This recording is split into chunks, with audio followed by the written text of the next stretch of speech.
अमरीकी CIA chief की मुल्ला Ghani brothers से मुलाकात की तस्दीक नहीं कर सकते। अफगानिस्तान में नई हुकूमत मगरबी तर्ज की जमहूरियत की तरह नहीं होगी। 31 अगस्त तक इनखिला मुकम्मल ना हुआ तो अमरीका के खिलाफ लाहे-ए-अमल का ऐलान करेंगे। काबुल एयरपोर्ट अफगान शहरियों के लिए बंद, किसी को पाकिस्तान के खिलाफ अपनी जमीन इस्तेमाल करने नहीं देंगे। तर्जुमान अफगान तालिबान ज़बीउल्लाह मुजाहिद की काबुल में न्यूज़ कॉन्फ्रेंस। कहा, अमरीका हुनरमंद अफराद को ले जाने से बाज रहे, अमन शरीयत के कानून में मौजूद सजाओं से ही आ सकता है। तालिबान के अमीर शेखुल हदीस हैबतुल्लाह अखवंज़ादा जिंदा हैं। अफगानिस्तान में नए निज़ाम का हिस्सा होंगे। 80% यकीन है कि पंशेर में मामलात मुज़ाकरात से हल हो जाएंगे। सिक्योरिटी सूरत हाल बेहतर होने तक काम करने वाली खवातीन घरों पर रहें, तनख्वाहें दी जाएंगी।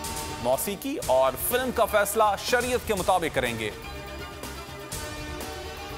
अफगानिस्तान से इनखिला की डेडलाइन में तब्दीली नहीं हुई। अमरीकी महकमा दिफा पेंटागन के तर्जुमान का ऐलान। न्यूज़ ब्रीफिंग में बताया कि अगस्त के आखिर तक तमाम अमरीकियों को निकालने की अहलियत रखते हैं, कोशिश कर रहे हैं तमाम अमरीकियों को काबुल पहुंचा दें।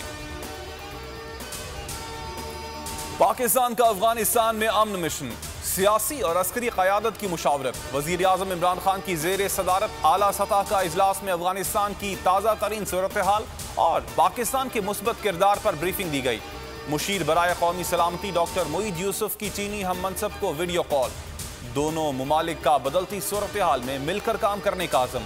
एलामिये में कहा गया कि अफगानिस्तान सरजमीन दूसरे मुमालिक के खिलाफ दहशतगर्दी के लिए इस्तेमाल नहीं होनी चाहिए। वज़ीर ख़ारजा शाह महमूद कुरैशी तुर्कमानिस्तान, ताजिकिस्तान, उज़्बेकिस्तान और ईरान के दौरे पर रवाना।